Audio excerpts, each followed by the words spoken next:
I kind of stumbled across it on my own a week or so ago, I think, but they just finished it recently.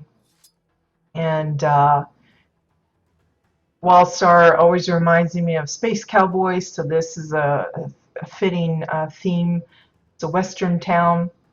We've seen some of these before and how they've approached it, and I think you guys are going to enjoy this one. It's called A Fistful of Decor. It's by Marshall Bravestar. For those of you that know Marshall from the Housing Circle on Jabbit, I think he's got several characters with the Marshall name, but a few others. Um, good with mechanical stuff, and obviously good with the buildings and everything else. So we're just going to start on the left and work our way all the way around. So if you're not familiar with Clint Eastwood, that's a play on the name of one of the films that he was in, A Fistful of Dollars. So his is A Fistful of Decor, which I thought was kind of funny. He's been able to incorporate a lot of these new animal NPCs, like the boulder back here, as part of the whole setup, using some of the new, I think this one comes, the haystack comes from the new lot decor pack,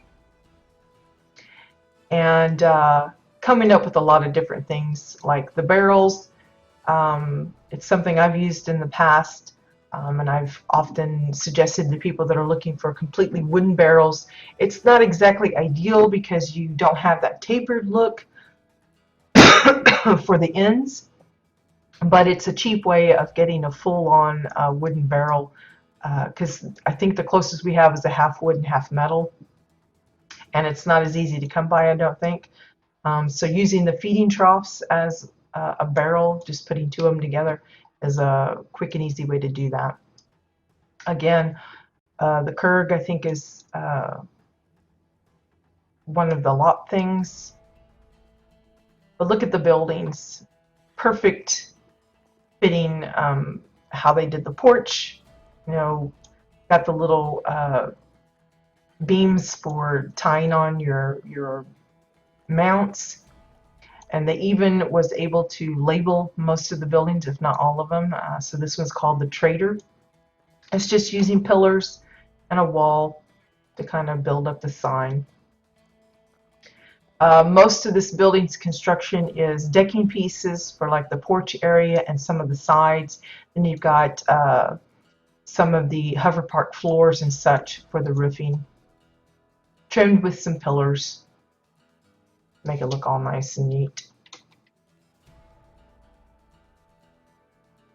You see there's a little imperfection in the back, but not too much.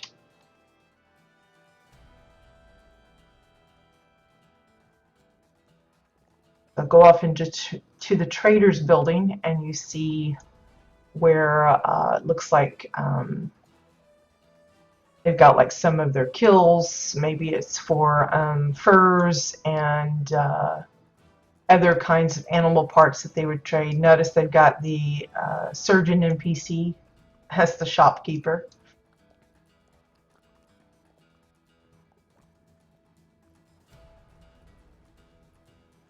Over here, and just like this side little alley, you've got the little covered wagon that's missing the cover.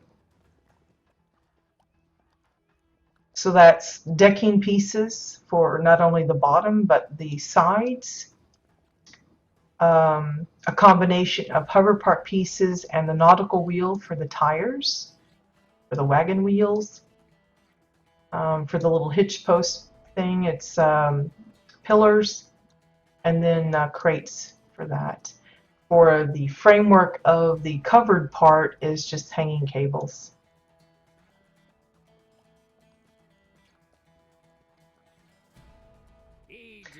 Some of you might recognize the little horse design. This is Marshall's, one of the ones that I gave permission to use. They were kind enough to ask. It's not like people couldn't just figure it out themselves. If they're watching the videos of my stuff, they could easily replicate it, but he was kind enough to ask. I've also given a copy of it to Boy. So if you happen to see something on Poise, it was with permission. They asked. They were nice. So you can see he's added some details and changed it up a little bit. Did the tail slightly different. Added a saddle onto it using a Draken shelf. I think even added these moving parts to make it more like it's a mechanical horse that actually works. And added in, I think those are the bottoms of the early warning system. It's the cage with the little dead bird in the bottom for the eyes. Justice is hanging in the balance.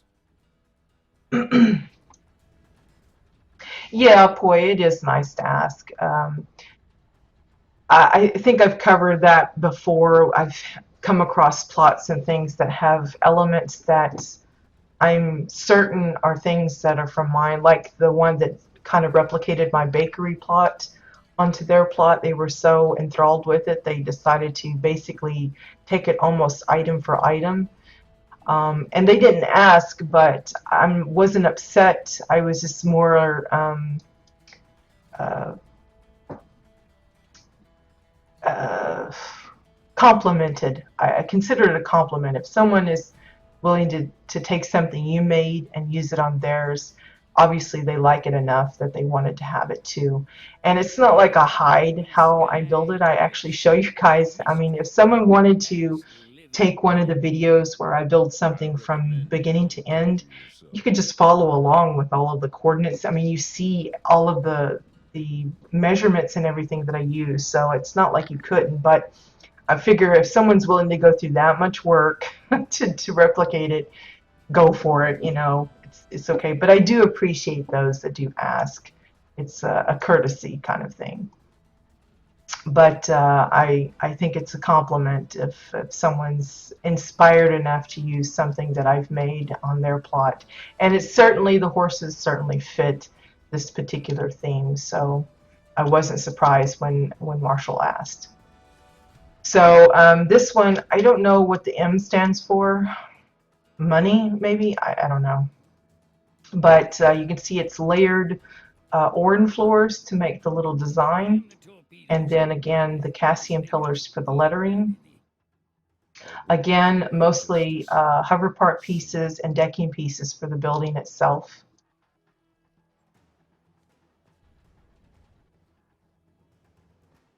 Oh, I think the M stands for Marshall, because this looks like the jail place.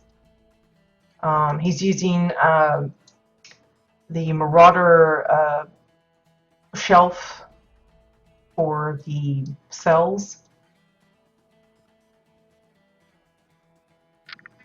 Hey, Bucky. See, I figured it out. This one has an actual door. It's just a divider sunk down a little bit so that it fits the opening.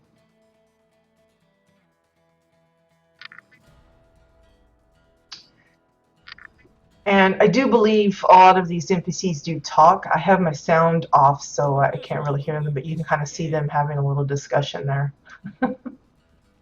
which I find is funny. It actually startles me half the time because, again, when I'm doing these tours or the stream or whatever, I usually keep my sound pretty low. So when I'm off playing and then I come to visit a plot and they start talking, I'm like, whoa, what is that? You know, kind of freaks me out a little bit. So here we have the store. Notice they're using hover part pieces this time for the lettering. It's a little bit bolder. They do disappear at a certain distance, so it looks like Tory or Toffee, something like that. But if you get close enough, you can see the whole word store. You can hear them. Well, I'll just pretend I can hear them. So this one is apparently sells grain for his store. Just lots of grain sacks, a little bitty bar shelf there for the counter.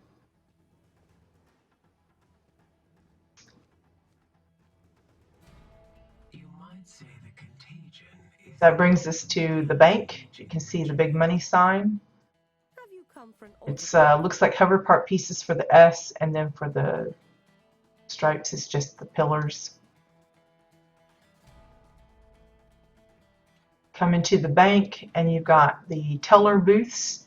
Again, it's the Marauder shelves, or like the graded bit.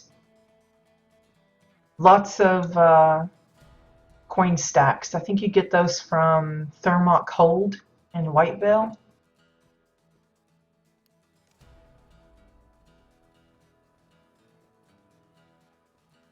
We're just walking through the bank unimpeded. They don't mind.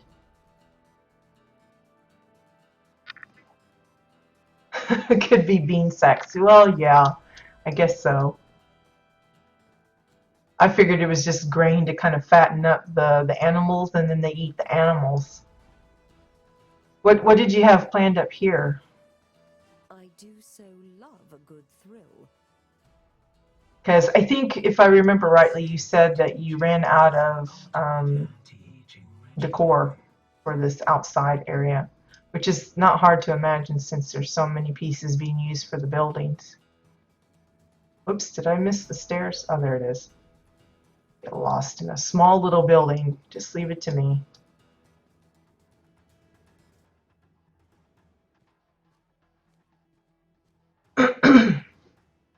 Blazing Saddles. I don't know if I've ever seen that or not. This looks like,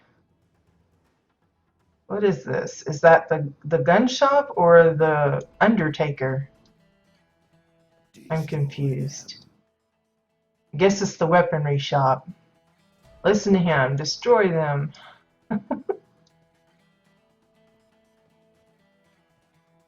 Again, we're seeing those display cases being used for the weaponry. Notice they're inserting the rugs just to kind of decorate it up a little bit.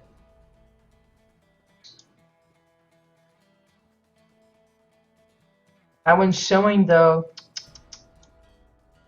Need to fix that. Oh, sorry, Bucky.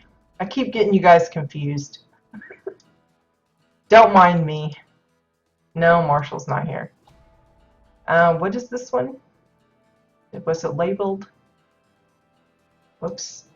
See if I can. Is this the church, maybe? I think this is the church or town hall. It looks like maybe town hall, where the judge, the courtroom. Yeah, there's his gavel. Made out of a pillar and a couple of cylinder pieces. I wouldn't want to be in this seat, I guess. I thought it was a church because of the little steeple up at the top, but I guess that's just the courtroom. It shows an upper floor, but I don't see where you could get to it from here, so I guess that's a faux area.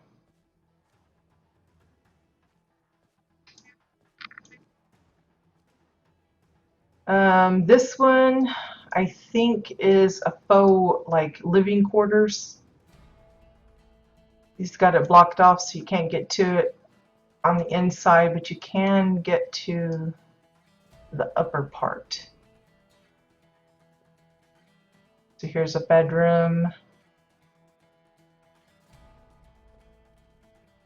Their little desk area. And then you can go to the balcony as well.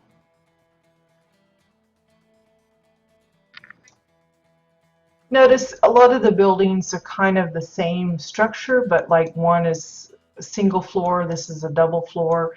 Some have the balcony, some don't. This one has that added bit of the little, what do I call it, steeple? I noticed it looks like there's a bell in the steeple too. Let me see if I can get up there. Just sneak a peek.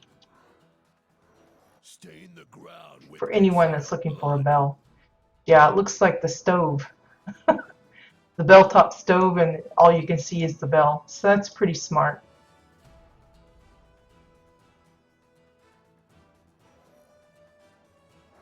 Of course, it wouldn't be a western town without a gunfight, so he's got some of his fellas out here. Got their weapons. I never really noticed the guns on these things before, but that's a pretty cool looking gun.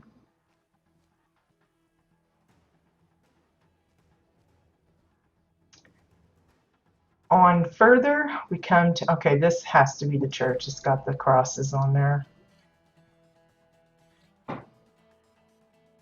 Yeah, there, it's there. I just haven't gotten to it. Look who the preacher is, though. It's the proto guy. I love the simplicity of the little podium here. It's just crates and then pillars and then just a little floor with another pillar holding the book up. Pillars for the crosses. Just lots of pews.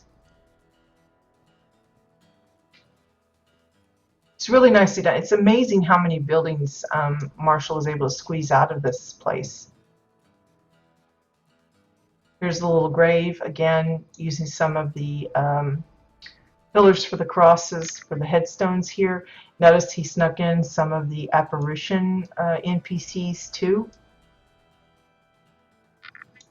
This here, where it looks like a little bit of fresh earth, that's just the potted pod plants.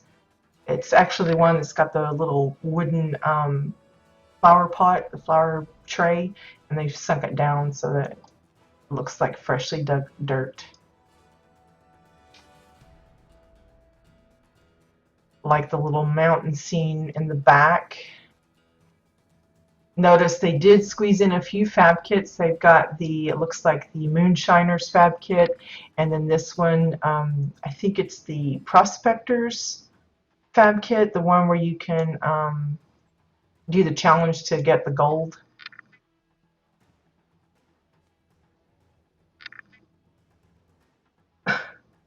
Only $9.99, huh? Yeah, that would be pretty funny.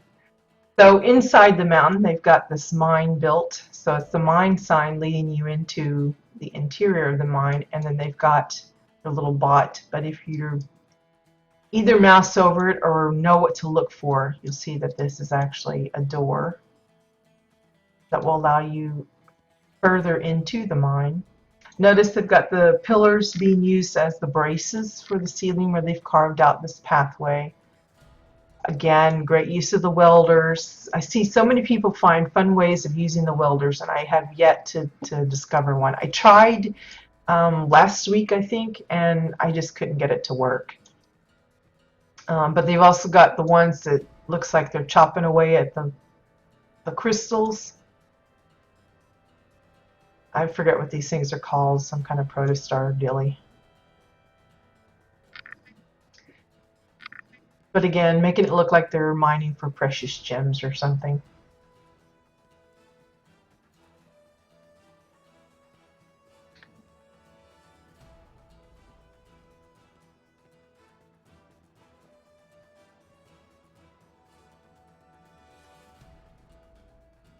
So there's the Moonshiners fab kit. Back here we have a couple of the Malverines with a cave where they've been gnawing on a poor little roan.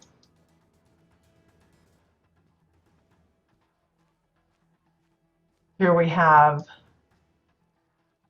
a little bit of a sighting of the train, but they've got the tunnel built in.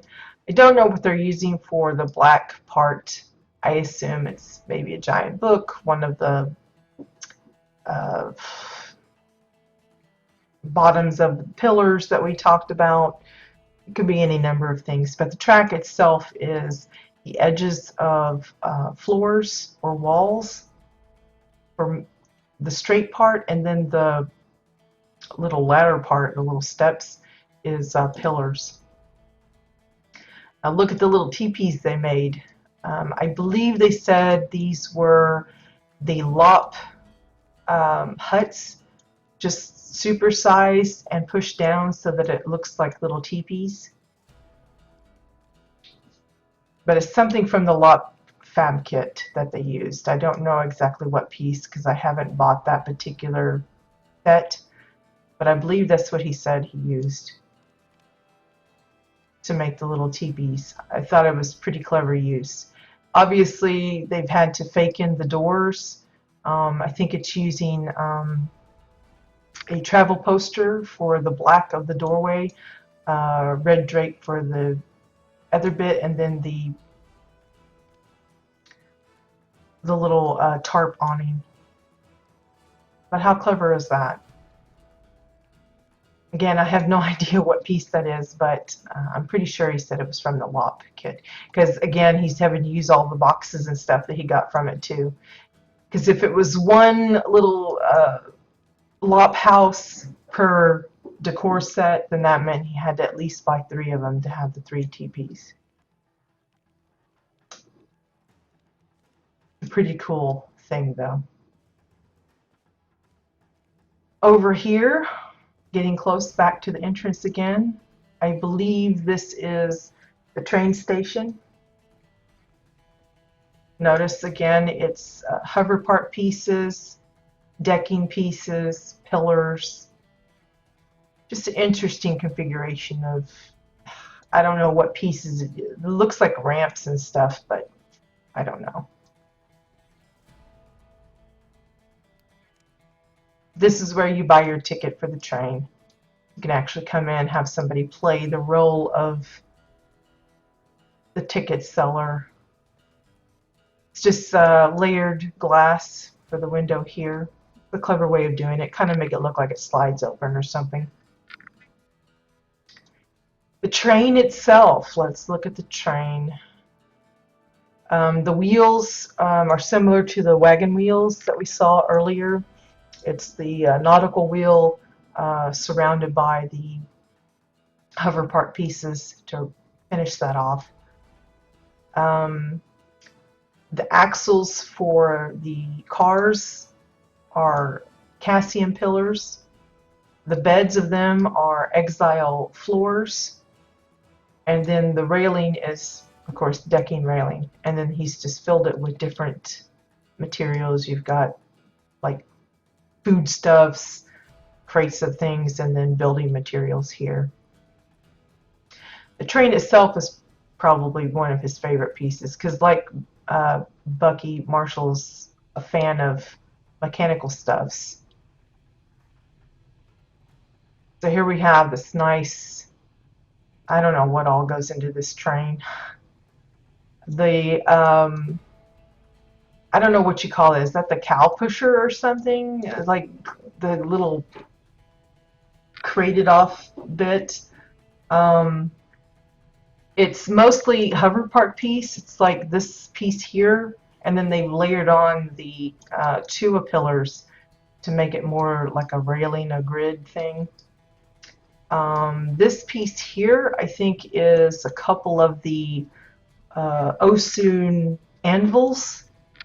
Then there's like, I think this is the Osun drum with the Chua spotlight sticking out for the headlight there.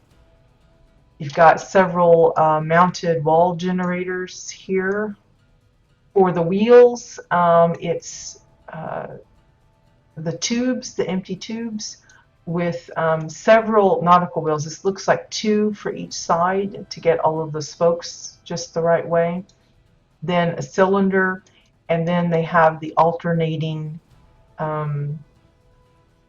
pillars to, I don't know what those called, pistons, I don't know, something. The little things that make it look like it's actually running when it's rolling. It's all connected and powering the movement of the wheels. There's an upside down, what are those called? The military booth thingy. I don't know what the name of it is. And then it's got some hover part pieces, cylinder and domes. I see that bell stove again with a little topper here. These two, I think, are the rusty wind chimes. And then they've got the toxic buckets inside that to give the smokestacks a little bit of smoke coming out. Cow catcher, that's it. Military bunker, yep, that's correct too. I'm so glad you guys know the names of these parts. But yes, it does look very similar to his, what's it called? Jules Verne. I think that was the name of the character for that one, the Jules Verne plot. I think that's where he got a lot of the ideas for the tires as well, because he used those for not only wheels but also gears and things like that. OSUN chain links for the little connections here. Same way here.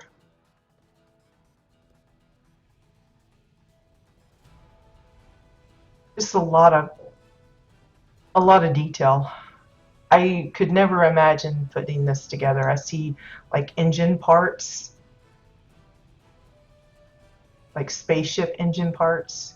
There's a lot of OSUN bits here.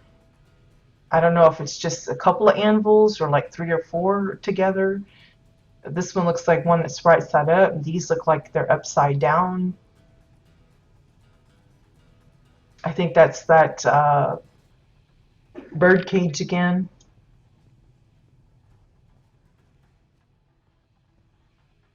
But if you'd like placed all those pieces, just thrown them out onto the floor, I would have never thought about, well, that could be a train.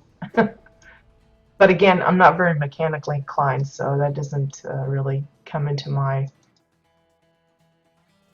Hey, we have another store.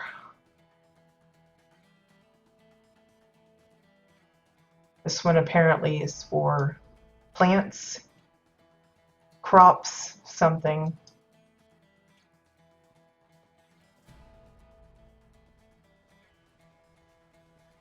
Let's see, we'll leave the main house for later. I assume he's worked on that, but we're just going to go to these little bits first. This looks to be the armorer, where you go and get your weapons forged. I think this is the same pieces using on that train, like several of them.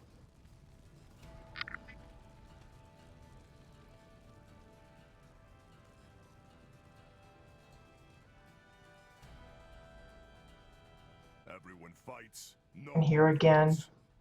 He's using a lot of the NPCs. He's managed to get a hold of just about every single one of them, I think. And then here's the hotel. Again, using the hover part pieces for the lettering. And again, it's a faux thing. I like how they got the luggage here. Let's see, I wonder if I can get up to that second floor. See how I did that? I don't think that was legal. But you can see, I'm sure there's a lot of things he probably wanted to add. He's probably boxed it off, especially because he wasn't able to furnish them. Because if I remember right, he hit the decor cap.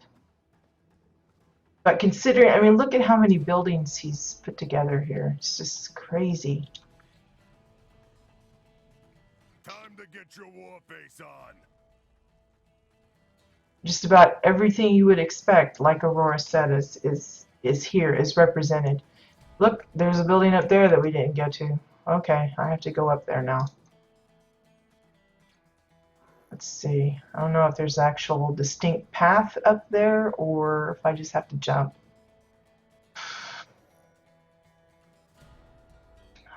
Let's just see if we can hop, skip, and meander our way over.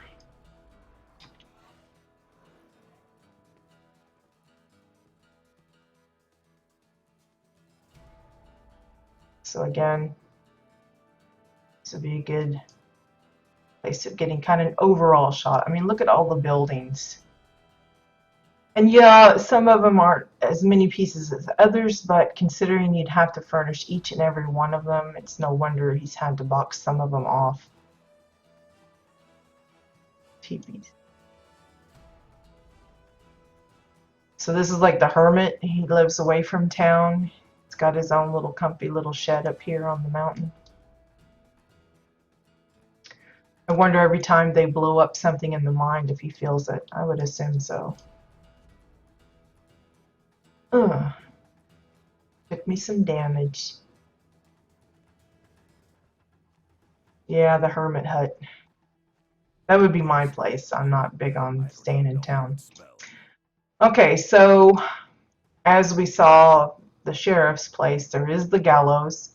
Notice he doesn't have any hatch, no rope. It's probably something he would like to add. The hangman's noose is an actual decor piece, but it's super rare. I've gotten a hold of 2, I think, over the whole period of my playing.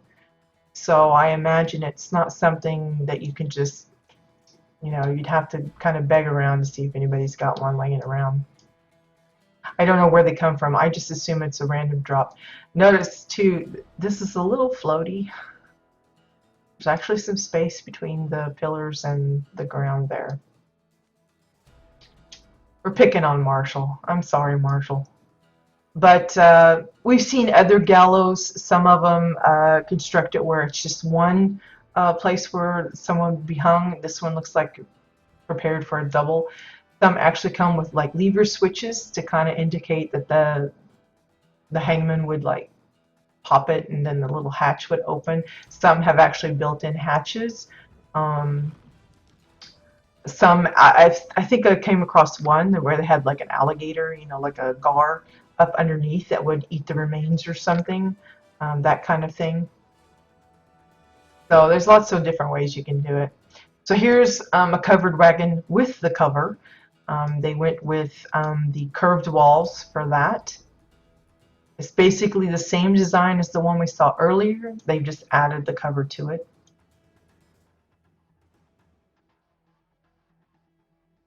Oh, does it drop in an adventure? It's kind of like the round drinking table. And one of the things with the drinking table, though, is I think it's a bind-on pickup. Now, I know the hangman's noose isn't because I've seen it offered on the H. That's how I've gotten a hold of the 2 that I got a hold of. But I'm pretty sure the drinking table is actually a bind-on pickup, which is unfortunate. And then the last thing for the exterior is, of course, the stagecoach. They do have one of that. And again, he's used the horse design I had and then changed it up slightly.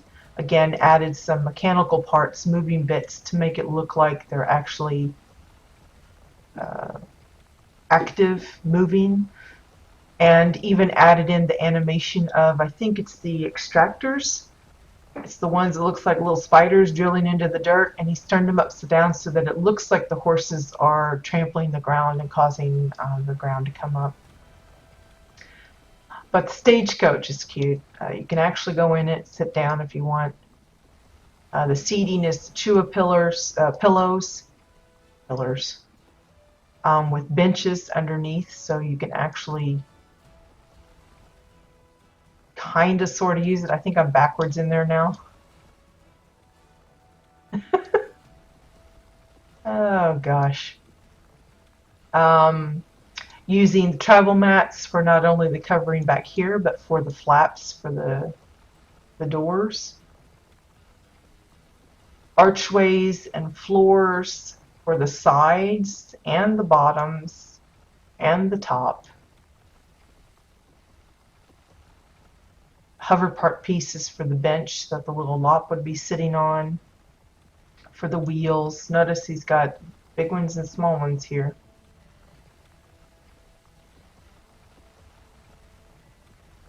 It's a really cute little design. I mean, who wouldn't want to have one of these on their western plot? They look a little lost, though. Like they're not quite sure what they're supposed to be doing.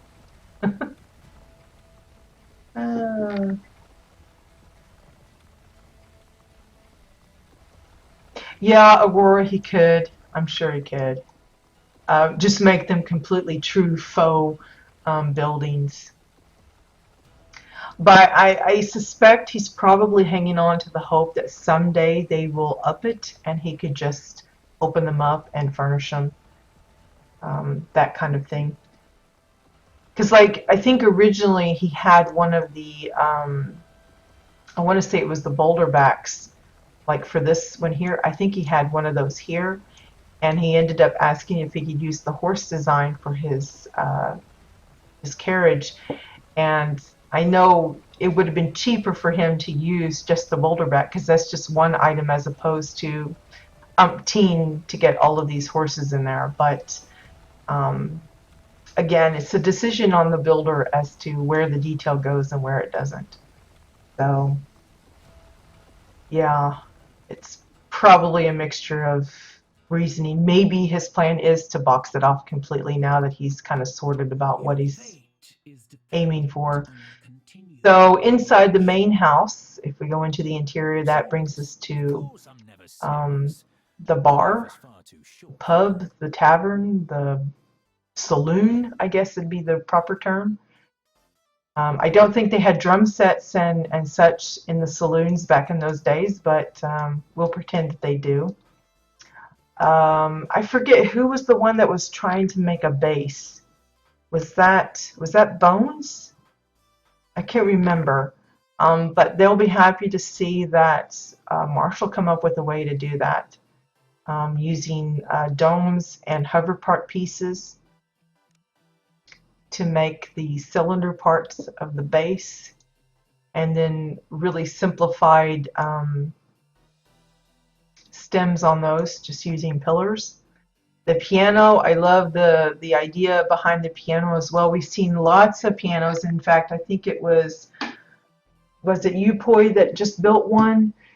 And to think of how many pieces you used for the whole structure, and then here comes Marshall with, you know, basically 3 pieces for the majority of the piano itself, and then being able to focus all the extras into the keys.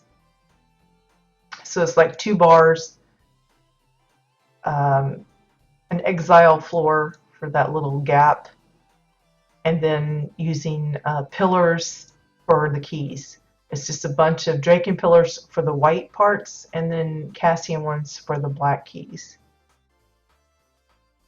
A couple of pillars for the little push pedals.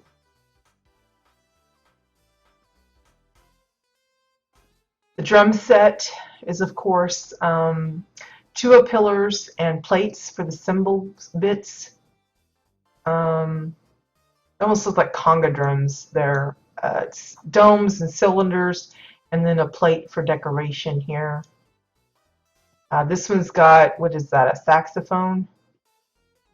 It's mostly tube pieces, and then it looks like bottle tops for the buttons, the keys.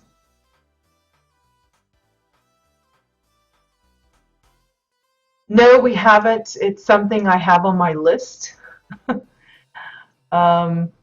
So it'll be fun. We've seen a lot of different instruments, mostly pianos and drum sets, a few guitars, I think.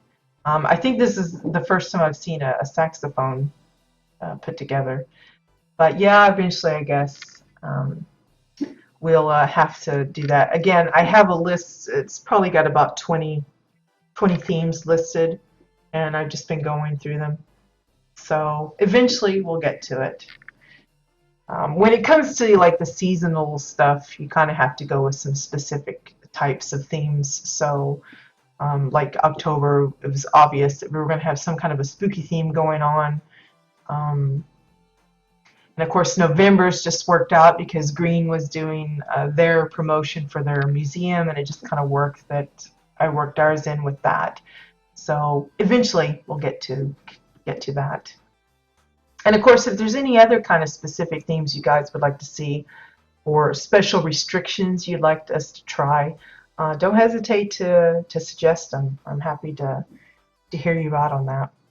So we have the big bass here, and then this is a little guitar. It's basically the same design, just shrunk down a little bit for him. They're just yapping away, aren't they? They're just yap, yap, yap. Kind of like me. Yep, yep, yep. Weighs as much as the gold that buys it. I don't know. I think it'd be kind of nerve-wracking to have all these NPCs talking at the same time. I'm probably thankful I have my sound off. So upstairs we go. Notice they mark the style of room. They've got the Draken shield here, so that indicates this is the Draken style room. You've got Draken bed, cabinets, chairs, everything. Over here, I suspect what, exile? So exile table, bed, pictures even.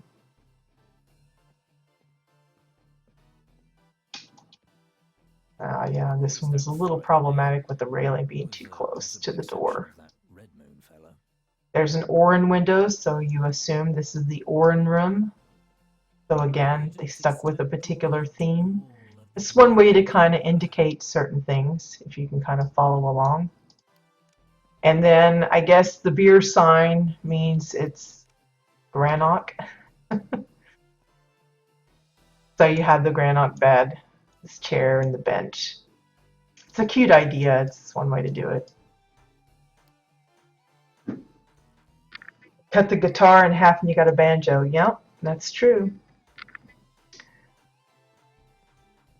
Maybe we'll do that for January. Bring in the new year with some different instruments. Or maybe just make it musical in general and leave you guys to decide what that might entail. Maybe someone will design a whole orchestra kind of thing, or I don't know what. I'd have to give it some thought, unless you guys want to make some specific suggestions on how we could do that. I don't know if I wanted to stick with just instruments alone, or I don't know. It'd be fun.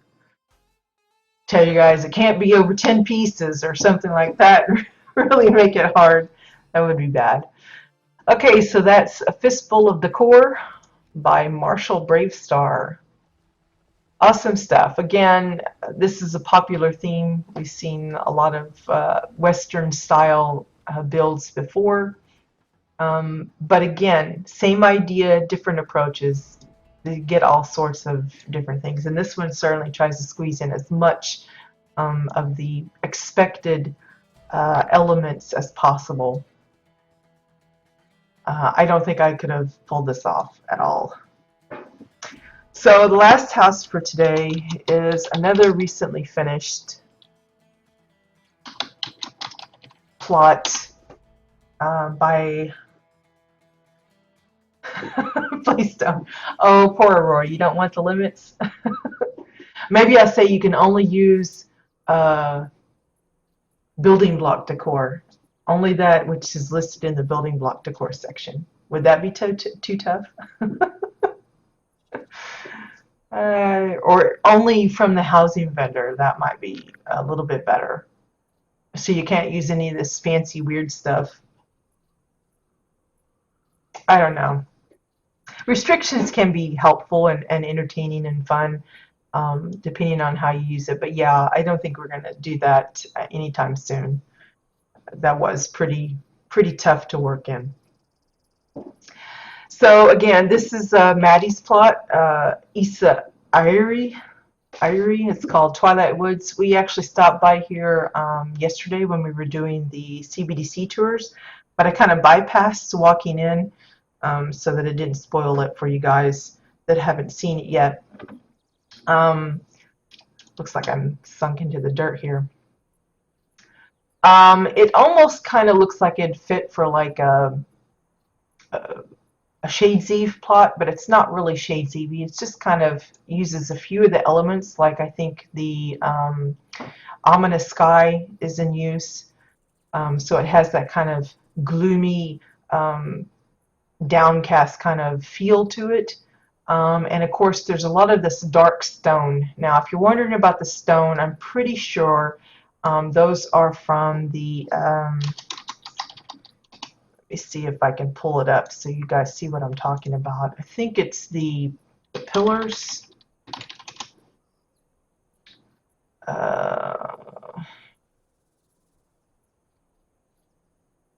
Maybe it's the post.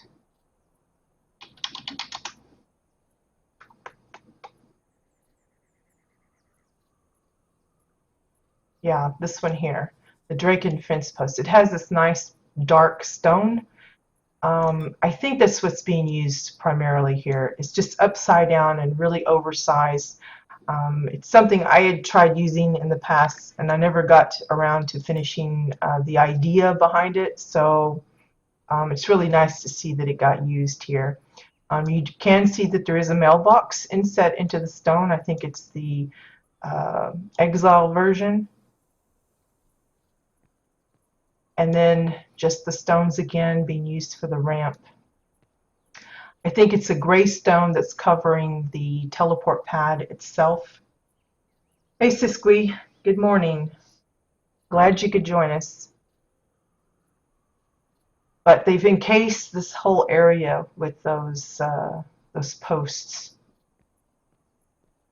And of course, you will see how it's kind of like an inset, like a little, like a cave, not exactly a cave, but like a, I don't know, we call it a grotto, a cavern, a dip, a hole, something like that.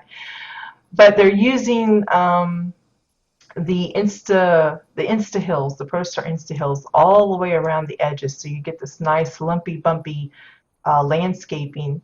The pathway is upside down message boards. It's got a nice pile of stones, and if you turn it upside down, it works really well for a pathway. That way you don't have to place every individual stone for this little bit. You just turn it upside down, and it's like an Insta path almost. It's a little expensive. I think it's $2,500 per board. So every little splotch is $2,500 renown. Goodbye. But the end result, I think, is well worth it. Let me see if we can get to a good vantage point here. Kind of show this. You can see that Maddie has put together a nice little, like a castle type of thing. And basically what it is, it's, like I said, it's like this lumpy, bumpy landscaping. It's using a lot of these golden deciduous trees, I think is what they're called. You've got the stone path going all the way through the different areas. And then in the center, it's like a little water being used, kind of like a moat for this little castle. And then you have a bridge leading to it. So we're going to go around the property first, and then we'll go into the castle itself. So let me start back at the front here. Did you somehow make it? Well, we're running pretty long today. We're already, I think, at the 2-hour mark, or pretty close. So we're going to follow the path around this way. Notice because of the Insta hills, you don't get the clutter that you would normally expect on the ground. So Maddie's had to add in grasses here and there. And because they chose the kind of dead grass covering, the yellowish, I don't know if it's Daradoon or what, we have a lot of those dead grass patches that work nicely with those colors.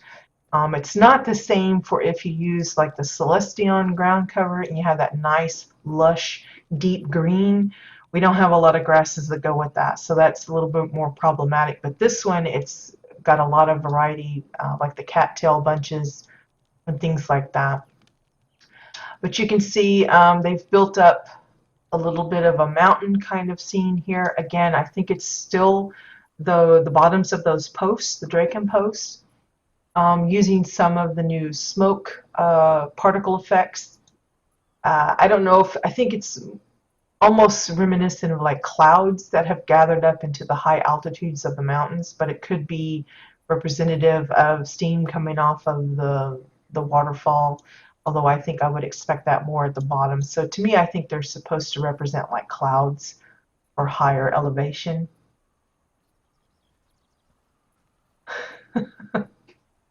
No, if you had finished those, I would have squeezed it in. I promise. But now you can relax. You don't have to work on it too hastily. We'll get to yours, I guess, in January, unless it's a winter theme plot. If it's winter, be sure and let me know so we can add that to the winter stuff. But you can see that they've used the same stones even to trim the waterways, the same Draken posts, I think, to get that nice dark coloring of rock. Some of these, I believe, are some of the Shades Eve trees, the leafless ones, because they're look dead and autumny. For the bridge here, don't want to bypass the bridge. For either end, it's the Gothic fence posts, I guess.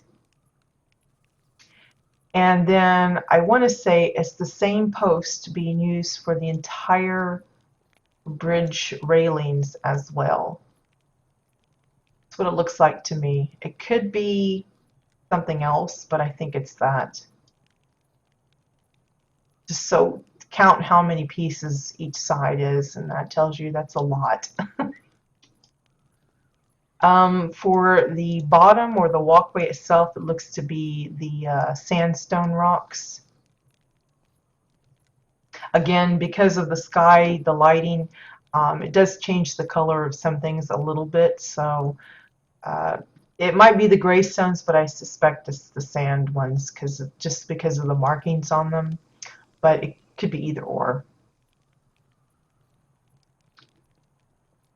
See if we can get another look from under here. Kind of weird to see because we're looking through the water, but you can see how the stone is there and then the pillars are on either side.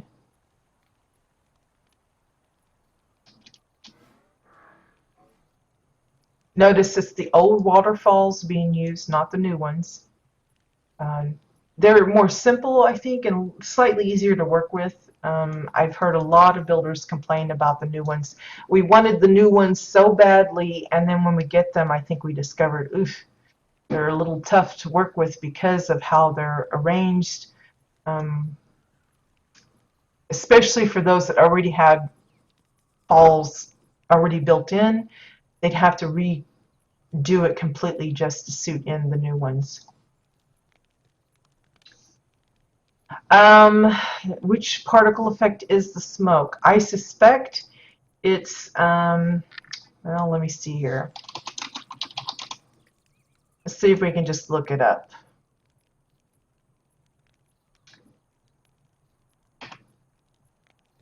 Let's look through the particle effects. Now, granted, a lot of these we won't actually have access to because there's like rings and everything else, but I want to say it's the smoke pillar white, this one here.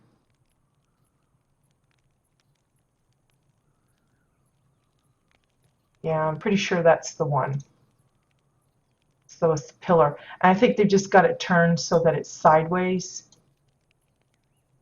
So instead of going straight up and down, it's just to the side. But I'm pretty sure that's what they're using.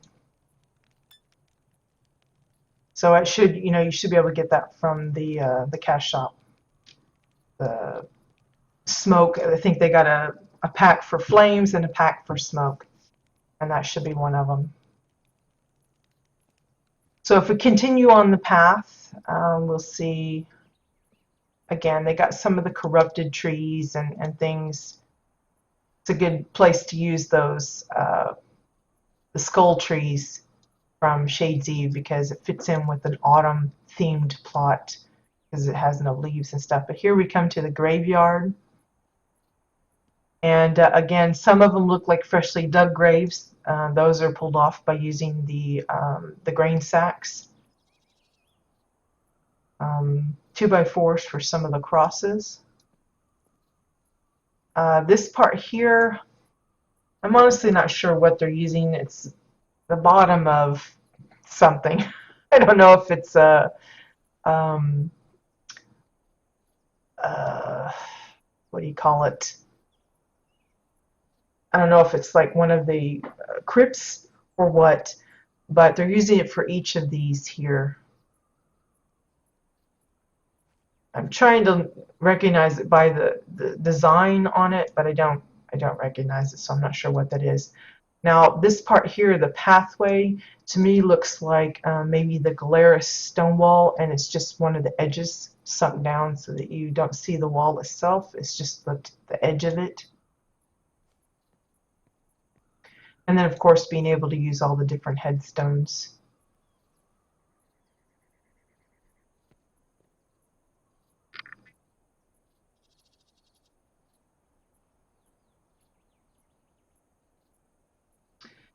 You only have a red and green cloud in the bottom. Yeah, I think the cloud is more loose and puffy.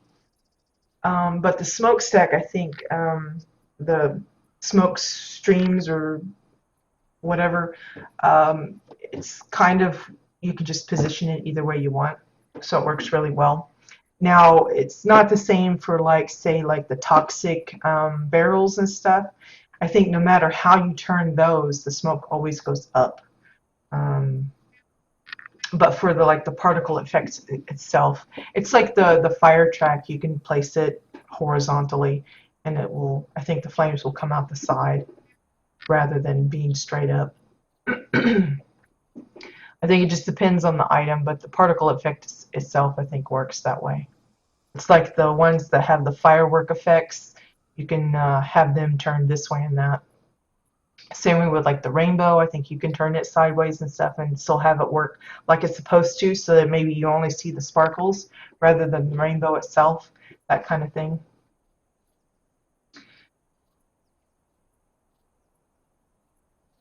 Yeah, yeah. Well, it's again, it's one of those things. It's probably better to test every item you come across or have access to rather than assume it works the same for everything, because like it's like the gray stone. People have figured out how to cover the teleport pad with the gray stone. If you size it up, you know, uh, big enough, it's hollow inside, so it works perfectly. Well, I wanted to do the same with the sandstone, but it doesn't work because the sandstone version is solid. So they're inconsistent with how certain things react or can be manipulated. It's frustrating, but sometimes you come into these little happy, not accidents, but real weird quirks that you sometimes can use to your advantage and other times maybe not. Because like I wanted the sandstone version of the teleport cover, and I can't have it because that doesn't work that way. It just won't fit, which is unfortunate because my particular plot that I wanted to use it on, it uses sandstone for everything, and it's just frustrating. But I'm afraid to bring it up with Carbine because they would probably just change it so that the gray one is solid too, and I don't want that happening because there's a lot of people that use it for the covering, and if they make it solid, that can't be used that way anymore. Okay, so we're going to veer off the path here and just kind of go around the edge, come to this little piece here. I think this is one of those Pell tables. It's kind of like a really wonky looking table of stone slabs and sticks, and they're using that as this little outcropping for the water area here. Notice they've got a little apparition guy. Maybe he's a visitor from the graveyard. I don't know. But again, it's another nice shot of the castle. You can see just how much detail is in that. We'll be getting a good close-up look here very shortly.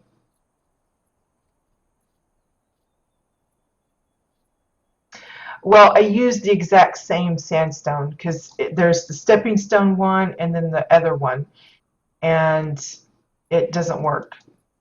Either one. They're both solid for the sandstone ones. It's like one of the gray ones I think is actually solid. Anyway, you can see that Maddie used the smoke effect over here as well. Again, I believe it's meant to be like the high altitude of the mountains has some clouds coming over it. We'll probably get a better shot of that from the castle area.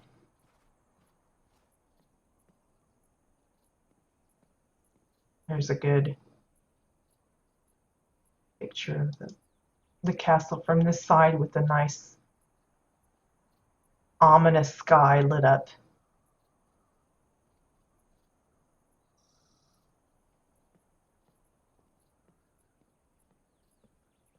Oh, maybe the snowy one. Oh, I don't know. I haven't tried that one. But snow doesn't really work on the plot that I have. Unless we maybe turn it upside down. I don't know. I'll have to look. But again, I'd probably have to get Bones to help me with that because I never could get the rocks, even the ones that actually work on the teleport pad, to work myself. I had to have Bones come in and fix it for me because it just wouldn't work. It was being cantankerous with me. So here we have, if we had started from the original entrance, there's a side path that comes down to this little place here. We're just coming at it from the other direction. You can see again, they also have a little outcropping for the lake, presumably where maybe the little cottage owner would come and fish or something. But they also have this little garden area in the back. It's basically the same item that they're using for the pathways, the cobblestone path, as the little trim for the garden to make it like a little tiered thing. And then it looks like, I'm not sure what they're using for the ground. I suspect it's, I would probably use the Draken floors, or Draken walls, but it could be something else that they're using for that. There's been a lot of brown items that have come out. Some of the bottoms of the fireworks rockets are a good brown. Things like that. But then they made one a pumpkin patch and one a wheat patch. They're using one of the Shades Eve effigy things for the scarecrow. That got him stuck on a little post there with a little cowboy hat on.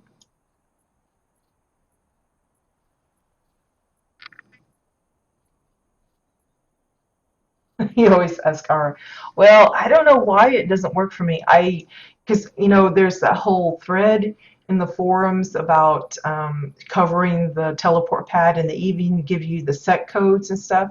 I use them, and it never works for me.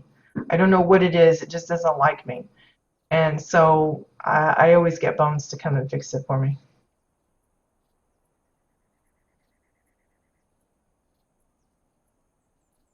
Well, I'll have to look into it, Aurora. Maybe I'll have to get you to come and fix it for me. It's on Turnip's plot. I just wanted to cover that teleport pad for ages, and it didn't even occur to me that I could use the stones. And then when I found out the stone actually didn't work, I was so upset. I was like, no, that's the one I want. So here we have this little cottage. Maybe it's the groundskeeper's cottage or something. But you got this little bit in the back where it looks like the wine shed or something. He's got these little vats. It looks like the bottoms of the vintage beer mugs is what it looks like to me. It's probably not, but that's what it kind of looks like. The tops of the brown round tables, and then the spouts from the garden hoses. I don't know if that's actually what it is. The little hut back here, though, is divider walls. Hammer for the handle there. I guess it's supposed to be like a little outhouse as well, because I see the toilet paper rack here. 2x4s for the roof and some of the trim. Again, we see the books being used as the roof of the house. The chimney, I think, is the Draken one. And then they're using one of the smoke streams or the chimney smoke.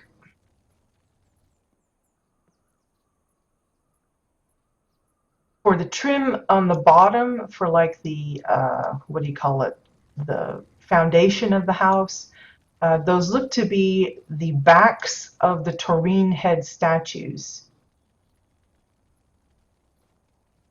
Then Oran walls and more 2x4s for the trim around the windows and the edges of the walls themselves. Same way here, this looks like the back of the Taurine head for the stairs here. The door is staircases, it looks like.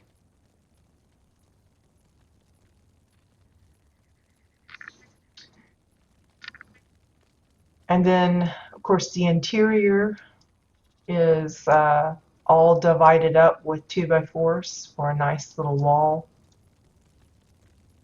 decoration. You've got 2x4s for the tops and sides of the cabinets. The doors of the cabinets are the fireworks box, the crate to the bottom of it. It looks like Draken walls behind that, kind of big because the stone parts look pretty sized up, so it's probably one or two of those big and then sunk down and then just sunk in so that you only see parts of it. And then I guess it'd be the metal crates for the handles. Water trough for the sink.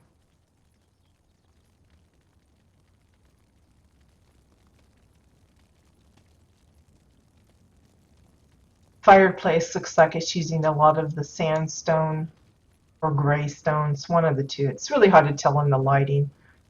Of course, the thorny logs, and it looks like the burning fire track. Draken pillars, Draken floors.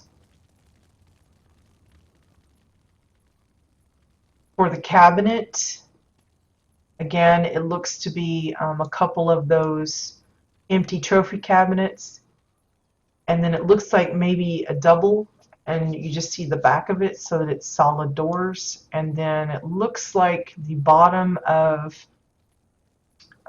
either like the Oran dressing, the wardrobe, or like the dresser, one of those. It's got that little pink on there. Something Oran-y. I don't know what. I like how the windows, see how thick the walls are? It allows you to hide some things that you might normally wouldn't be able to because of the thickness of the walls.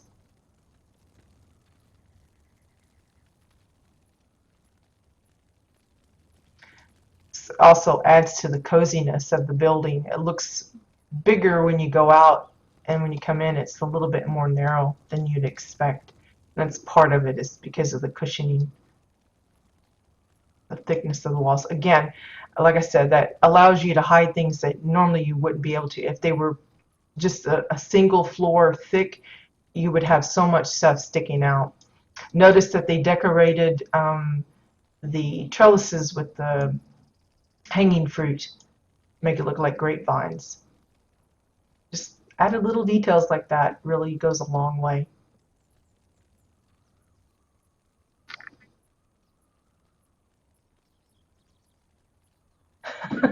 Have you point? Well, you know, great minds think alike. That's how you should look at it. But it's a nice stone. I've used it on melons plots, but I've actually used it as like mountain kind of things going on in the background, because I ran out of those silly space rocks, because once the little event ended, or the promotion or whatever those things were coming from, nobody else is selling them. So, and anybody that does, they're super expensive now, so just have to make do without.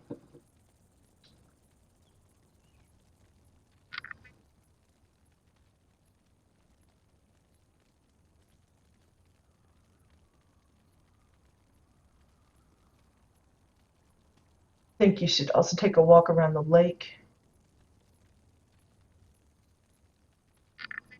case you wanted to get into the house after the hut. Oh, well, we'll get to it. Thank you for the host, Dane. I appreciate it. Okay, so we've gone around all around the property, I think. The only thing we haven't seen is right at the entrance to the castle, which would be where the fountain is. Now, I think I remember this from Maddie's Winter Festival. It was something similar.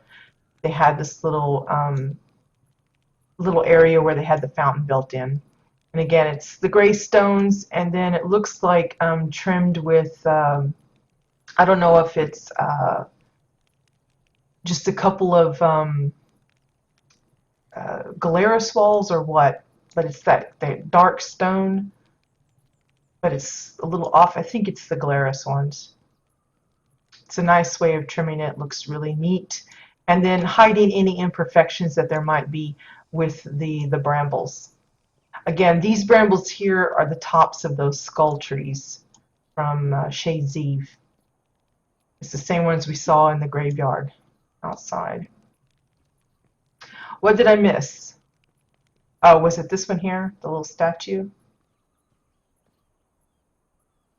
On his Gothic pillar here? The leprechaun? Was that what you were talking about? Sometimes the delay is fun.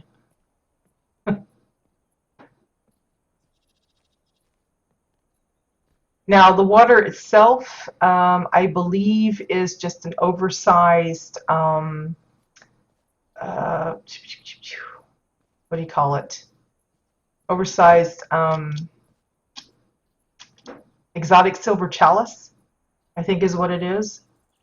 It's one of those pieces where if you turn it upside down, the bottom, the collision on it isn't exactly on the bottom.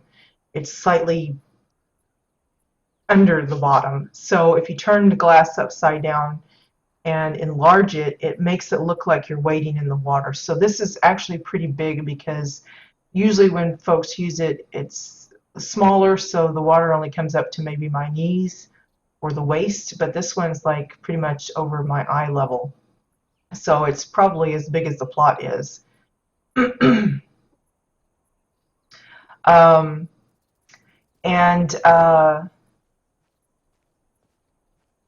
That gives the illusion that there's some depth to the water. Now, obviously, if I move my camera down, that completely disappears. It's just a trick of the rendering. But it's a great effect as far as having swimmable, wadeable water. A lot of the other items that we've used for faux water, usually it's like layered glass, that kind of thing. It's solid, so you actually walk above it. That's probably better for like frozen lakes and that kind of thing. But so the chalice is probably one of the favorites these days because it's got a nice blue color. It's a little shiny depending on what sky you use, but it's still pretty fun. Now you can see here that they've actually used, while they've got the old waterfalls for the water itself, they do have the new waterfall down here for that little splash effect where the waterfall is meeting the actual lake. So it's one way to combine the old and the new to make something special. Yeah, I'm getting to it. I saw it. I just kind of waiting until I get everything else built out here.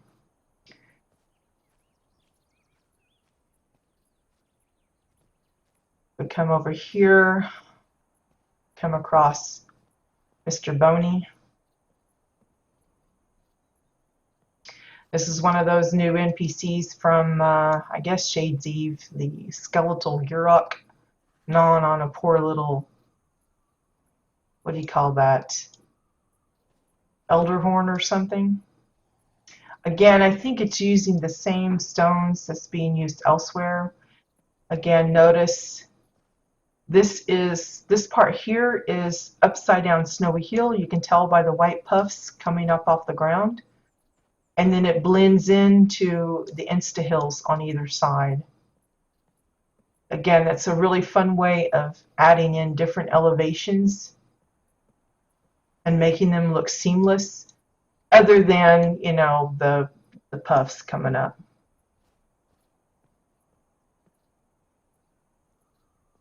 Oh, I'm sorry, it doesn't work right. I know I was using a smoke piece recently in one, and I can't see the smoke as long as I'm in edit mode. It's only when I come out of edit mode does it show up. So I'm constantly having to edit, unedit, so I can see where it's positioned. And if you keep seeing something flash, I think it's those flutterflies. They keep popping up. At first I thought, what is that, lightning or something? And that's actually the flutterflies buzzing around. But yeah, lovely use of that Draken pillar. Again, Maddie beat me to it. I actually wanted to use it for a specific theme, and I just haven't gotten around to messing with it. I'm one of those, I can think of a kind of an idea, but I can't think of anything to like flesh it completely out, and then I get kind of stuck. And it's like, nah, I'll let someone else build it.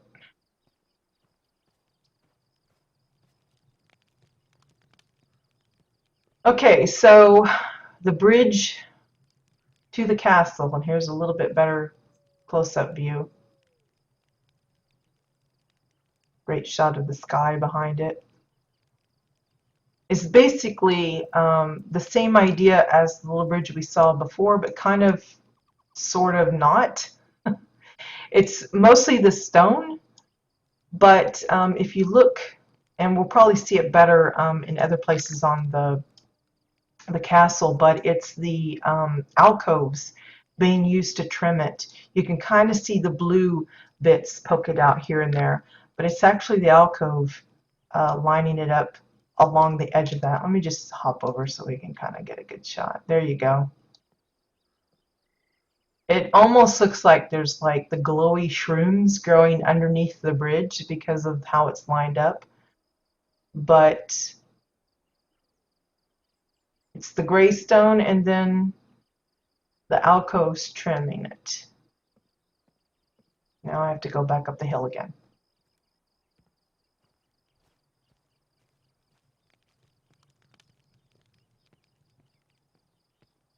So for the base of the castle, again, it's the upside down Draken posts.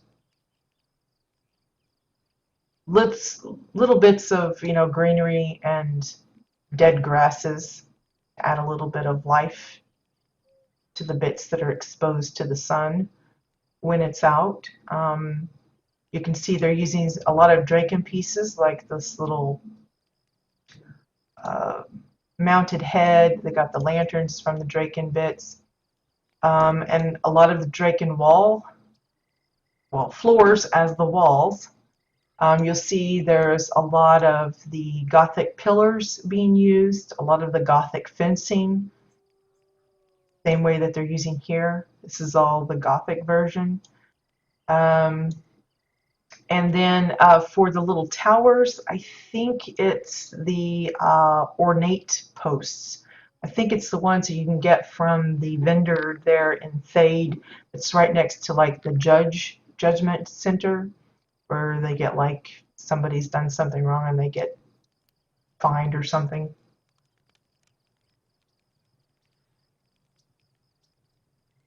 Well, I don't understand why it's doing that, Sisqui. I hope it fixes itself or something. So the interior of the castle, again, there's a lot of detail, a lot of things to show off.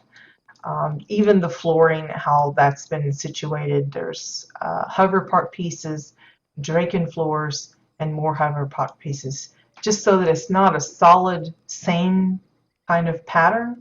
You get the mix and match, and that helps break it up, make it a little more interesting. Oran walls, I think, for most of this part.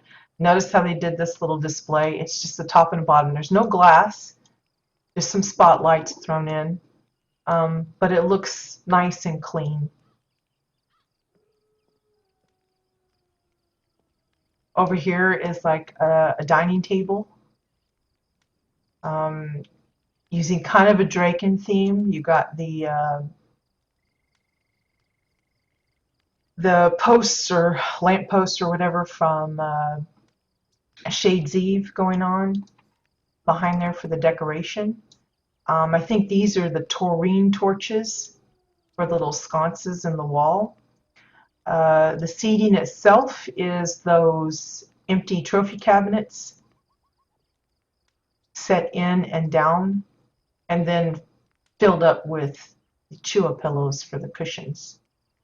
The table is the edge pieces of the hover park pieces, edges, and I think a wall down the center. One of those makes for a nice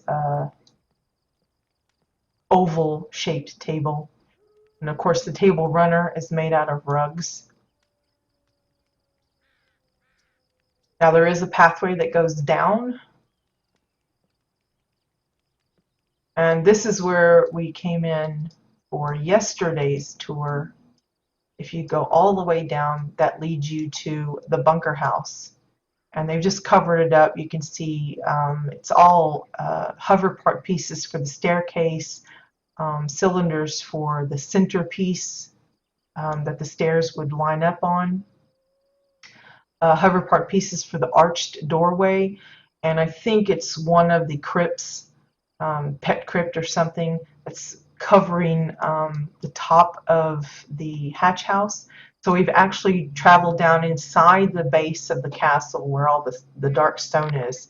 They've left this hollow bit inside so that you can get access to the bunker house. Now if we go inside, you will have to, if you ever come to visit one of these places that has a bunker hidden or other type of door, like for a fab kit room or something, you might notice that the entrance disappears, the little function button. They've got it covered up in such a way that it doesn't, you can't click anything to get in. You have to have it light up. And a lot of times this has to do with your camera position. See how it's flashing? You have to get it just right to leave it up, and then you click it that way. And you'll notice that we come into their little workshop. This is where they do all their CBDC stuff when I challenge them to something. But they said they had to work it that way so that you don't get trapped underneath the house inside the stone when you come out of the bunker house. That was the only way they could work it. So it's a little tricky getting in, but if you just are patient and play around with your camera view, you should be able to get in eventually. I've set up some of my houses the same way, and I've found it's kind of a 50-50 on when visitors will pass it up and not even realize they can actually get in, and others, you know, actually get in and say, hey, there's something there. But where possible, I think the easier you make it for somebody to get inside, the better. But again, it was just the way that Maddie built this, that there was no way of getting around it. Because if they moved the pieces a certain way, it would actually, when you pop out, you would pop inside and get trapped. So this was the way they found the solution. So just be mindful when you come to visit, have to fiddle with it a little bit. So here we have an entranceway to an upstairs where we can go up instead of down. It's red drapes for this little bit. Both this top part, it's just drapes. The top part, you can't see those. Two oversized one, and it looks like two smaller ones for the top part.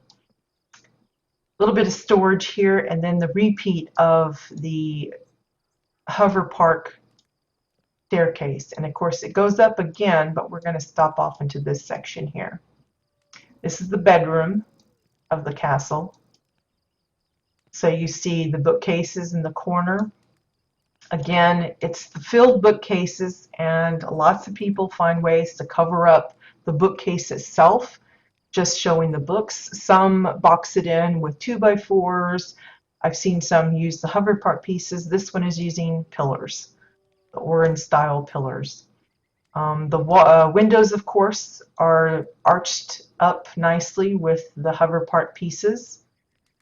The grid that you see here and here, that's from the Arctera vendor. It's the Osun graded floor panels, I think.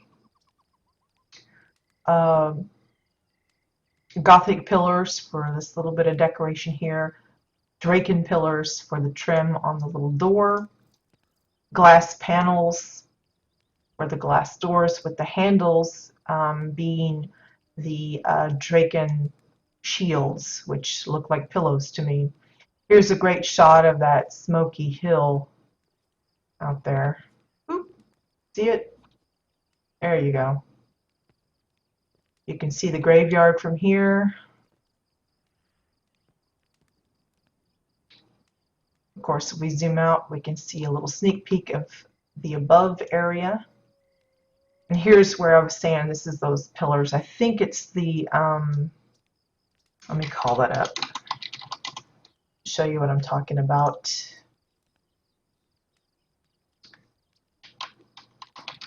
I think it's, let me get into it all. I think it's this one. It's what it reminds me of anyway. It's just the way it's got this dark stone and then the white here, and that's what it looks like to me. So that the pointy bits are kind of hidden by the alcoves that are using for the trim. The alcoves here are the same ones being used on the bridge, topped with the, was it the Draken statues there.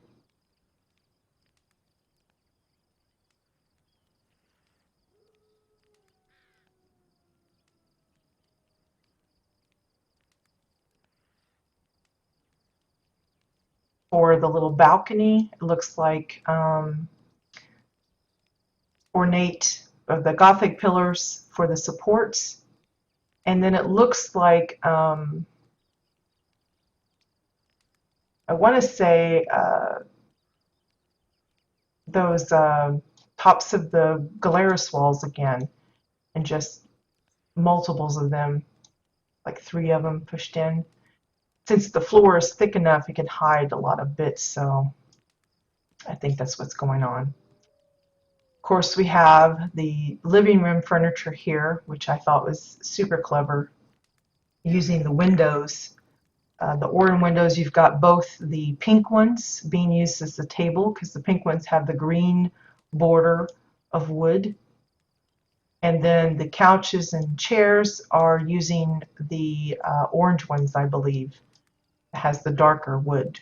And it's just stuffed with green pillows so that it hides the orange part.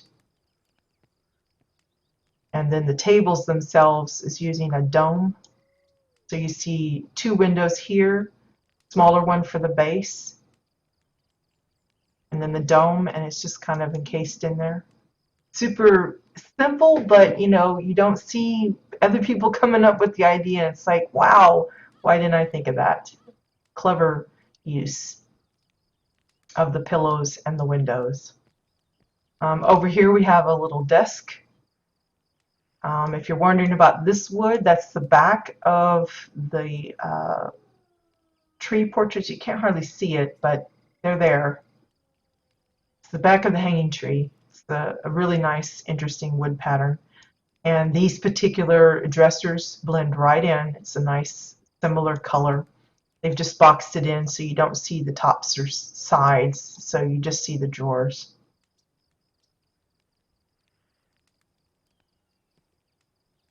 Yeah, it's a really cute set.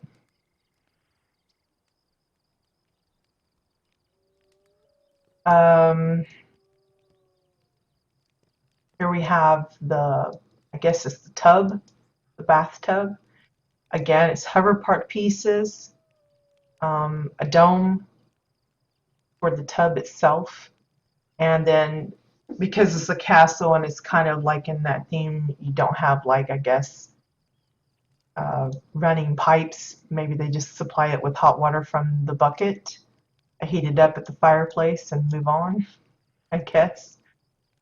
If you're wondering about the plants, those are some of the spring plants. This one here as well.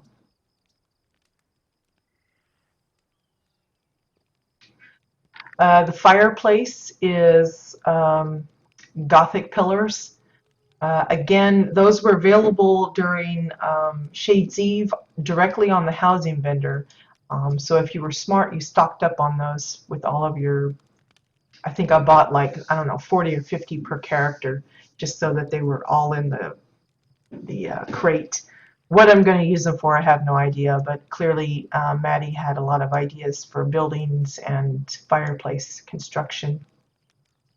Using the Gothic fence there for the little grate, campfire for the fire, and of course Gothic pillars oversized for this bottom part here. And another one of those Draken pillows, aka shields, for the decoration on the top there. For the little vanity table, it's one of those, it looks like this wardrobe upside down so that it matches the, let me turn myself so I'm not lighting that up. So it matches the wood and the drawers. It's just upside down and then topped with an Oran shelf with a bowl, a Hugel portrait, and then it looks like one of those plates or bottoms of some of the files to fill up to make it look like a mirror.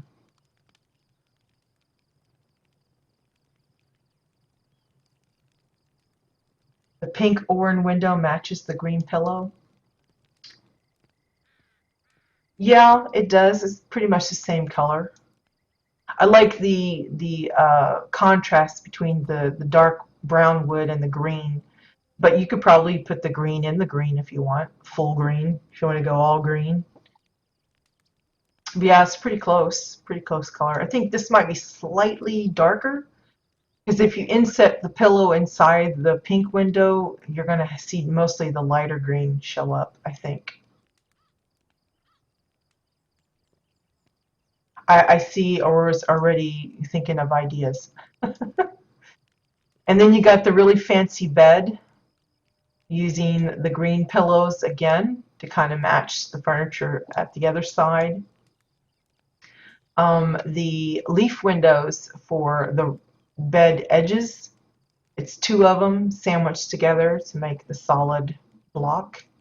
One big one for the headboard. And then the Oran pillars. The one I think that it's on the list twice, and there's one that costs like 4 gold and another one that costs like 75 silver. That's for the posts here. For the really tall posts at the back, those are Oran pillars, but that's the one that where we just have the two, and it's like one is one way and the other one is just slightly twisted to make it look a little round, as opposed to the way the cylinders were with the first house we visited.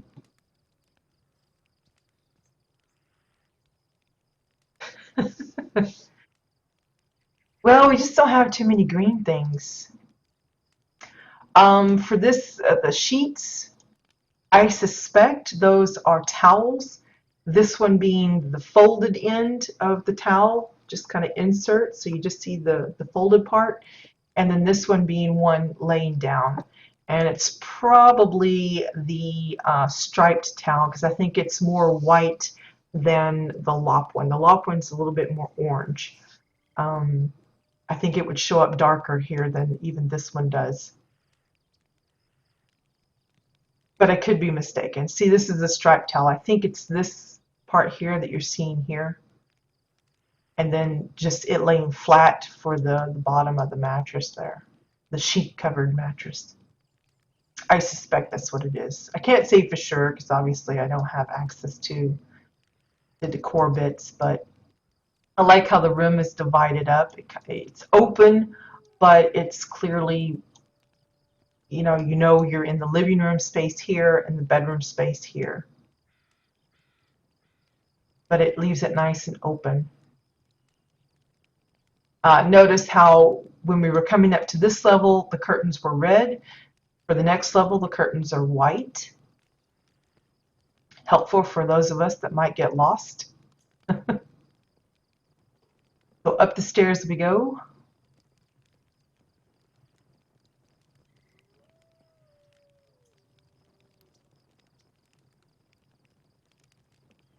And that brings us to the very top of the building. Well, not the very top, but pretty close. So that's the bedroom area and living room area down here, the living quarters. Notice they're using some of the spooky windows. That helps lend it a little bit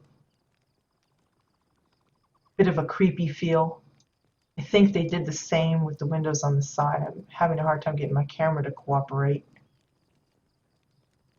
Yeah, you can see in the keyhole windows they did the same with the spooky ones. You could kind of see it from the distance when we were at the edges of the lake, but this is a closer view. You can clearly see that's what they're using. Again, you got a little bit of the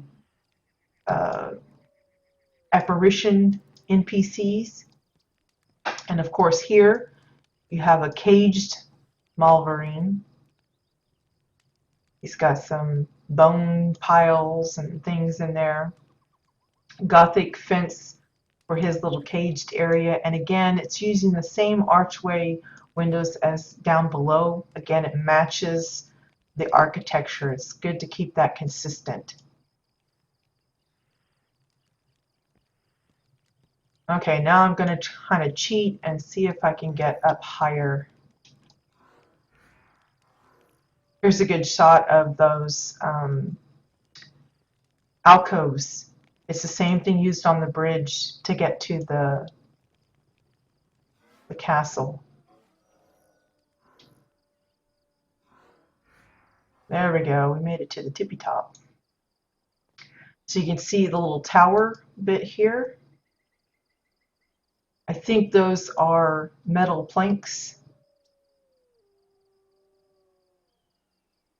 And then this topper here is actually the top of one of the ornate or fancy headstones.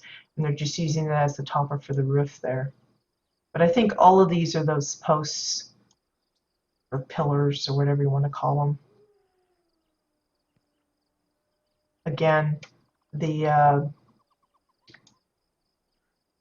alcoves being used for all of this dark trim.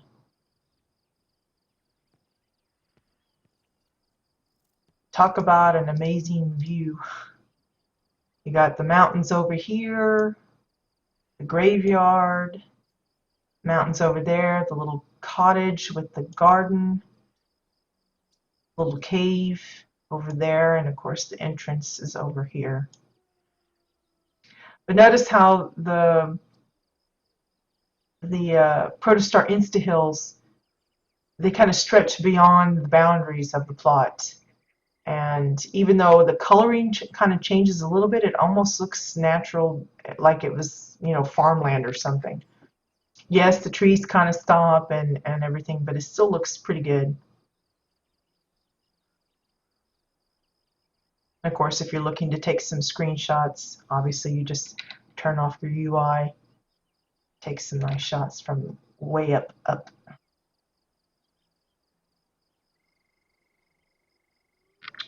Yeah, Maddie is.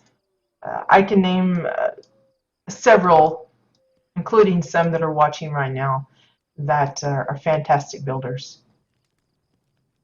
Just have some amazing ideas, and they can get so into the detail of it.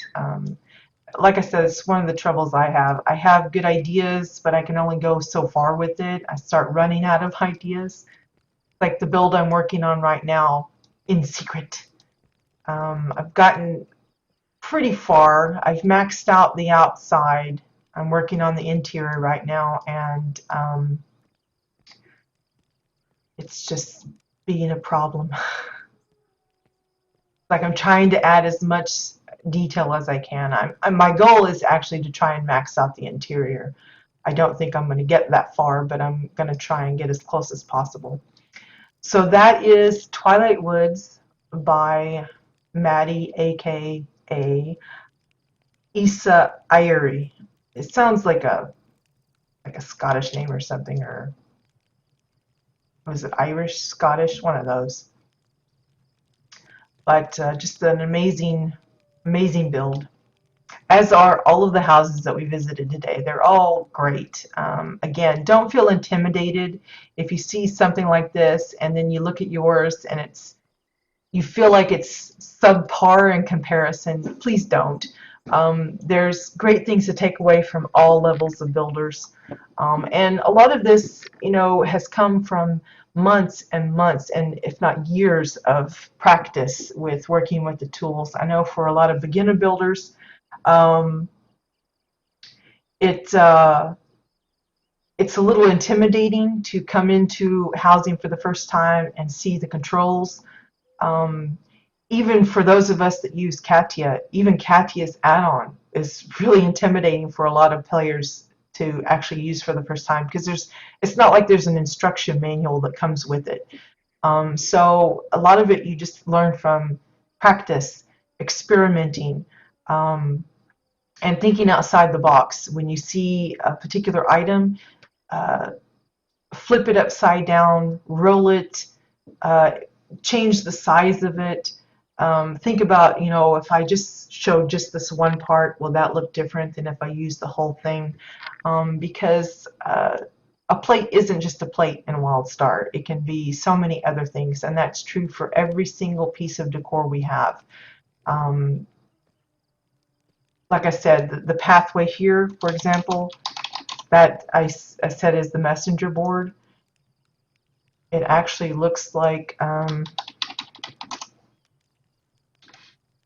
me try bulletin board, okay. It's this item here, but all we're seeing is the bottom, the very surface of the bottom. And that's what this pathway is.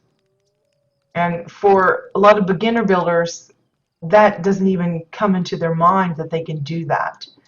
And it takes seeing places like this to inspire them to try different things, to look at furniture, decor in a different way.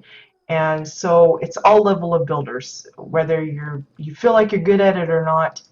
And of course, most of us were our own worst critics. We think we aren't doing a really good job, and it's really actually something awesome.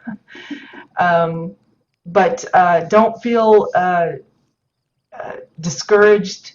I think everything is worthy of taking a look at, because you never know what's going to trigger an idea for someone else. Something as simple as like the Pell benches being topped with the 2x4s. Not many people would think about doing that, and now that we've seen it done, we might be trying something else. Instead of 2x4s, lay some books on top or something, just for different surfaces and colors and texture matches. So yeah, it's a challenge. It's something that doesn't come overnight, at least not for most of us. I'm looking at you, Aurora. It's something that is ever evolving. Yes, there are some kind of fads that run through the community once someone figures something out, like, for example, the chalice being used as the water effect. Then you will see lots of builders using the same thing, but there's always going to be someone else that will try something new. And it's just us as a community working together. Again, no matter what skill level you feel you're at, it's always great to come across plots, even unfinished ones. I know a lot of you like to work privately. I do that sometimes myself. But don't be afraid to open up your plots once you feel like you're done, because you never know who you're going to inspire to some other new grand idea. And it could be something as simple as a bench with a couple of pieces stuck on that starts it. So, aspire to become, a great builder, but don't be discouraged from even what you consider small or little projects, because it'll come. It adds up. It comes with time, patience, perseverance, that kind of stuff.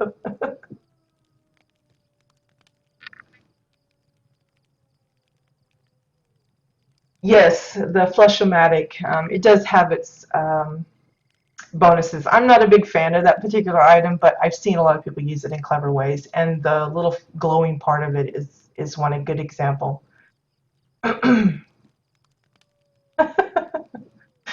I wasn't talking specifically to use this because, like I said, I've got a plot that I've got closed off for now, that I'm not ready to open yet. So, and again, all of us have our building habits. Some of us like constant input. So people will see it from, day one to, day 120, and we'll see the evolution of how it progresses. I did that with one plot in the past. In fact, I think it was turnips that I built it from scratch on the stream and made sure that guys got to follow me all the way through it. But sometimes it's just nice to work in quiet and in private and just let your imagination kind of fall away and see what you come up with. But other times it helps to have input and to see someone else's point of view on something, especially if you're getting stuck. That's a good time to say, hey, can you come in and give me some suggestions or give me your opinion or advice or something like that. And that's one of the things I love about the stream and about the housing community, like the circles we belong to, some of the guilds that we belong to, that cater to the housing fanatics that we are. Uh, I hear some people talk about how there's a lot of toxicity in the WildStar community of late, and I just don't see that. Maybe it's because I don't get out very much. I tend to focus my time and efforts in housing, so I don't really pay attention to the dungeon scene or the raiding scene. Maybe it's focused there, the toxicity, but when I ask for some kind of advice or we want to talk about brainstorming for ideas for a certain kind of theme or something, it's always very helpful. Um, uh, People are very quick to share tips and ideas and suggestions, and I just don't see that. So maybe I'm just lucky that I am in touch with people that are caring and supportive of each other. But yeah, if you're experiencing any of that nastiness, my best advice is disengage. Don't um, uh, give them the time of day. Don't argue with them, because if someone's out to bug you, that nothing you say is going to change the way they behave. Um, I think that's true of any kind of antagonistic person or thing or whatever. They're there because of that. They want to do that. They want that back and forth. And if you give it to them, even if you're, think you're doing what's right and defending and all that, that just feeds the fuels the fire. So just, there's a lot of people say, oh, just ignore them. And yeah, you can do /ignore and you don't hear it anything, but also ranting about it on, guild chat and stuff, that's giving them fuel to the fire too, because I'm sure they hear about it one way or another. So just kind of disengage. Don't even acknowledge that it's happening. I think that's the best thing. Well, that's probably another thing, Bucky, because I don't listen to the Nexus chat, which is probably bad because I know there's probably a lot of people that ask questions that I could probably help with. But I just keep my access or contact with very limited. I stay in touch with those in the circle, the housing circles, and Twitter.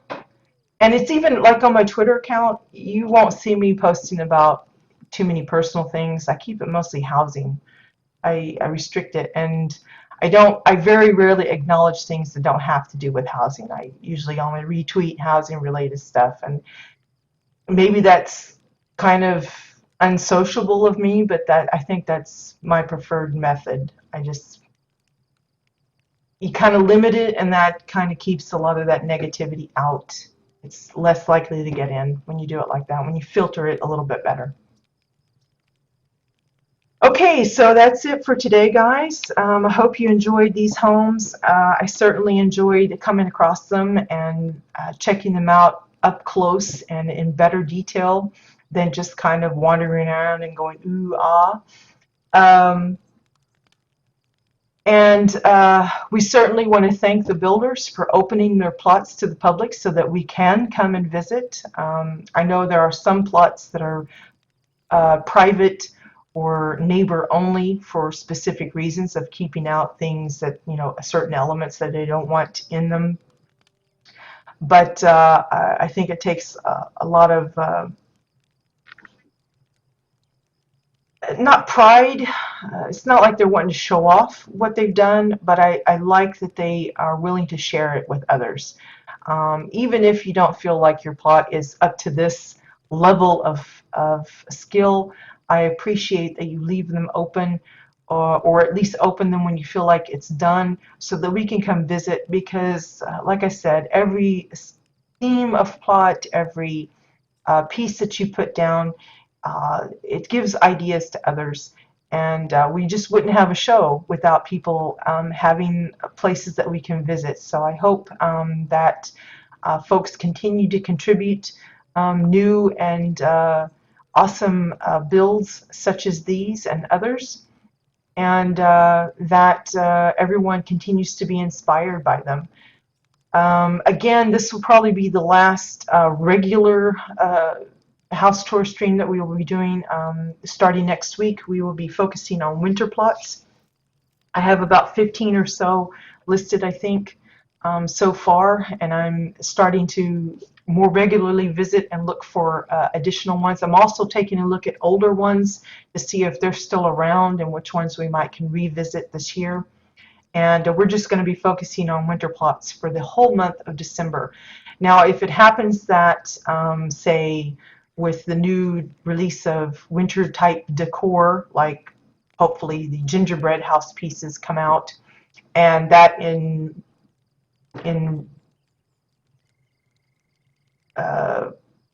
the end inspires more people to build winter plots. If I get a surplus, we will probably extend that into January. But definitely for the whole month of December, we will be focusing on winter plots, if nothing else. Of course, tomorrow is a special stream day because we will be introducing December's CBDC theme. If you haven't partaken in the CBDC, please consider doing it this coming month. You won't be sorry, I don't think. It's a special kind of setup that we're doing. It's going to be specially themed. I think at least most of you will be excited about the theme. I'm hoping everyone will be, but we'll get into that tomorrow. But you'll have the whole month. For those of you that don't know anything about the CBDC, what it is, it stands for Custom Built Decor Challenge. And basically, it's just something I do.